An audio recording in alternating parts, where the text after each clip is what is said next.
What's up, everyone? Today we got a very special episode of the Film Room because we are tackling the Rose Bowl, specifically Marcus Mariota in the Rose Bowl, and if he is worth a high pick in the 2015 NFL Draft. After Mariota, we'll take a look at Jameis Winston in the second installment of my Rose Bowl series, and you can get my thoughts on him as a future NFL quarterback when that video comes out at a later date. So first things first, let's kick this thing off with what I really liked about Mariota in this game. I don't want to be 100% negative in these things, especially with someone who is as objectively high quality as Mariota. But what immediately jumps out at you when you watch him on tape is the absolutely insane athleticism he's got. You know, it's size, it's speed, it's agility, not a bad arm. He's got the whole package of what you want in terms of physical gifts. And this type of play right here is what will get Mariota drafted in the first round. He's got the ability to escape, making something happen with his feet. He's keeping his eyes downfield rather than just taking off and running. And he's delivering a strike to the sideline that, even though it was ruled out of bounds, that's kind of besides the point. He wasn't running just to run. He was running to set up the pass. That's important. He shows that he has poise, he's staying calm when it hits the fan, and he's always looking to win with his arm before winning with his legs. That's a huge distinction between him and most, quote, running quarterbacks. That's the difference between Russell Wilson and, say, Johnny Manziel. Again, third quarter, rolling out with his eyes downfield. First read is covered. He's got the tight end on a deep cross coming from the backside, and he hits it. He saw it because he had his eyes downfield even while on the move. I cannot possibly stress how important that is when a running quarterback already has that mentality when he's entering the NFL. If he strictly uses his athleticism as an emergency exit and not as a crutch, he can have success in this league. As soon as a young quarterback starts relying on their legs too much and they don't want to win from the pocket, things go south real quick. Last example here, I just want to show off his arm throwing another crossing route, across his body while on the move, backwards, I might add. He doesn't have special arm talent by any means, but he can make every throw you want him to make. You won't have to scrap any part of the playbook because he can't do it. He can make every throw. Like I said, physically, he has zero limitations. Another area that I really like Mariota's game is his really compact release. That's one thing in which he edges Jameis Winston by a considerable margin. Once he makes a decision, that ball is gone. He's very compact, no elongated windup, front foot pointed at his target. His off elbow stays tight to his ribs, and he's not compromising his balance by flailing half his body all over the place like a baseball player. Looking at you, Tim Tebow. Mechanically, he has just a beautiful, beautiful release that will help him a lot at the next level when he's not given a lot of time to get the ball out. Now, speaking of getting the ball out at the next level, Mariota did flash the ability to make an NFL read when he was asked to, though those opportunities were few and far between. Here we've got Oregon in 11 personnel, meaning one back, one tight end. Z receiver motions into the backfield to flank Mariota as basically a second running back, and they do that all the time. Then the ball is snapped. Oregon are running zone beater concepts on both sides, but we're going to focus on the front side here, where the tight end and that motioned Z receiver are running a variation of what is called smash.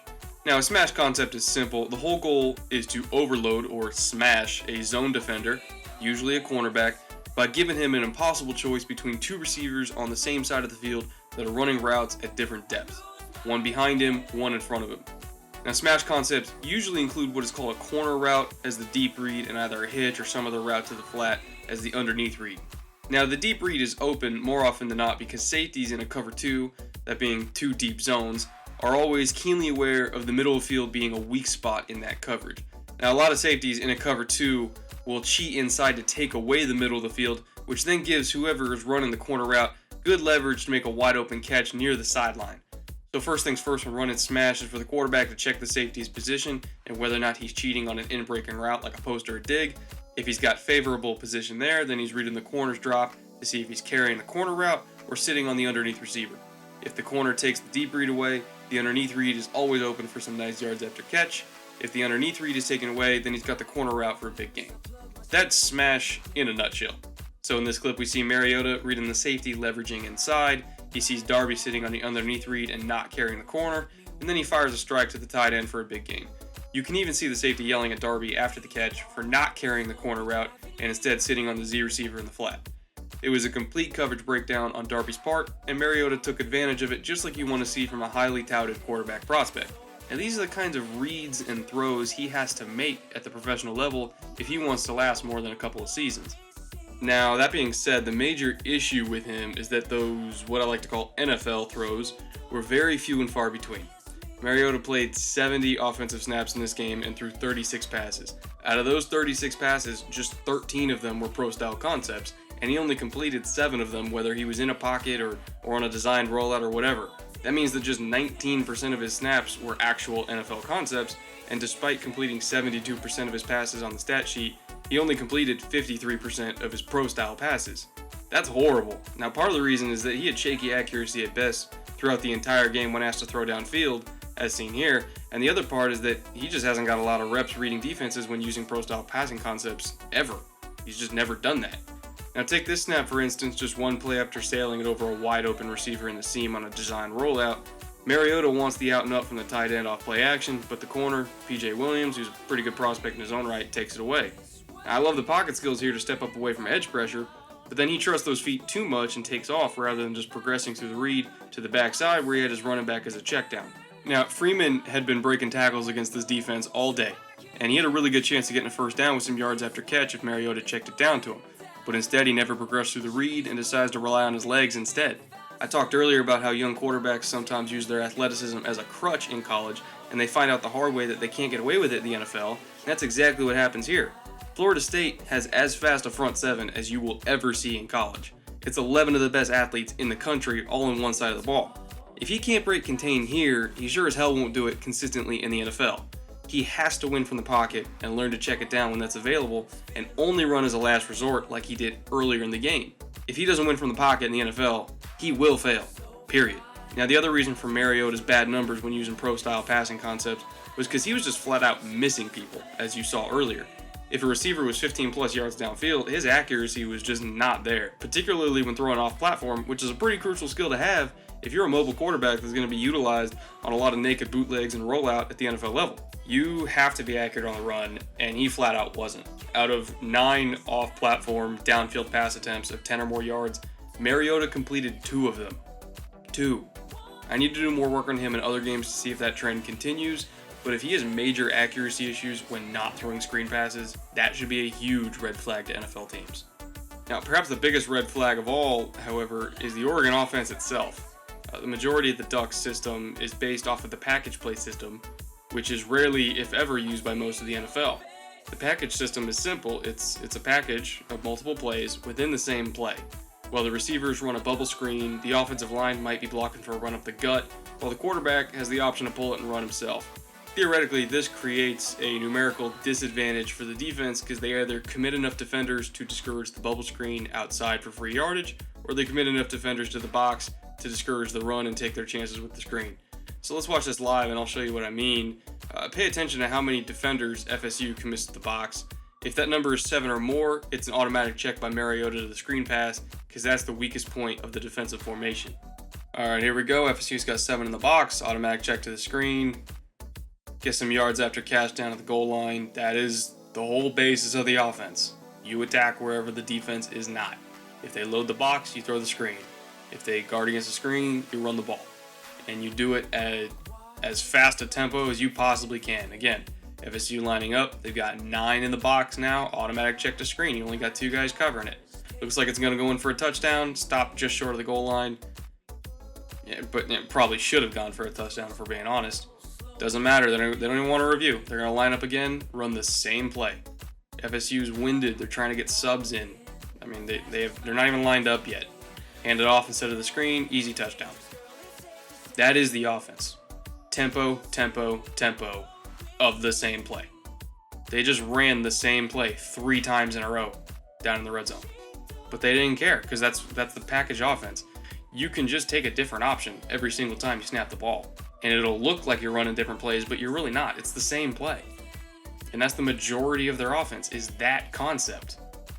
They ran it 29 times out of the 70 snaps that Mariota was in the game.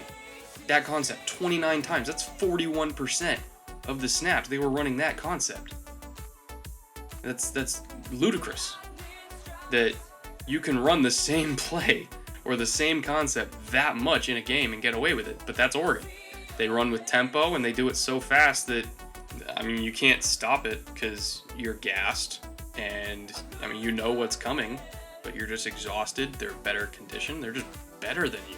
That's just how they've always run. Now, you can't stop both at the college level because most defensive players in college are a hell of a lot smaller, slower, and weaker than your average NFL defender. This would never work against teams like Houston or Kansas City or Tampa Bay because they have guys like J.J. Watt, Justin Houston, Gerald McCoy that throw off numerical advantage just by virtue of being really, really damn good. But at the college level, this works perfectly and shreds even teams like Alabama that are supposedly NFL quality defenses. That's why I'm very skeptical on Mariota as a top 5 or even a top 10 pick in the draft. His actual numbers when operating in pro-style passing concepts are well below average. He never takes snaps under center. His downfield accuracy, at least in this game, was awful. He put up great stats in an offense where in the Rose Bowl he threw off play action 77% of the time, and 39% of his passes were screens, which is usually guaranteed completions and yardage in this system. His actual relevant statistics for being a good NFL quarterback were buried so deep within his gaudy stat line that I have no idea how he's going to respond in the NFL. If I'm a general manager, that scares the crap out of me that I have no idea what he's like. He's not ready to start, not even close. You look at other quarterbacks that have come out of similar package or option offenses in the past few years where they put up great numbers, and Cam Newton, maybe is the only one that I would consider a developmental success, and even he still has his issues. Colin Kaepernick has well-documented struggles, RG3 too. Johnny Manziel was a disaster, as was Case Keenum. Derek Carr came from the spread at Fresno State, but he was successful in his rookie year because he actually started his college career in a pro-style system, so none of the concepts he used in his rookie year were completely foreign to him. He had already done them before. Mariota hasn't. Teddy Bridgewater came from a pro-style system, and considering what he had to work with in Minnesota with a terrible offensive line, no Adrian Peterson, piss-poor receiving core, I'd say he did pretty well. What offense you come from out of college matters. It really, really does. And that's why if I'm a quarterback-needy team in the top half of the first round, I don't think I'd touch Mariota. Let Chip Kelly and the Eagles have him. At least Chip knows how to use him, but I wouldn't pull that trigger. No way. If you think Jameis Winston is an off-the-field risk, Marcus Mariota is just as big of a risk on the field, in my opinion. I'd let him marry my sister if I had one, but unless he sat on the bench for at least a year, I don't think I'd let him run my offense. I just can't do it. So that's all I got for you guys and gals today. If you like this, make sure to subscribe. I'll have the second installment of my Rose Bowl series out soon, profiling Jameis Winston's performance and whether or not I would take him in the top 5 of the 2015 draft. Until then, later.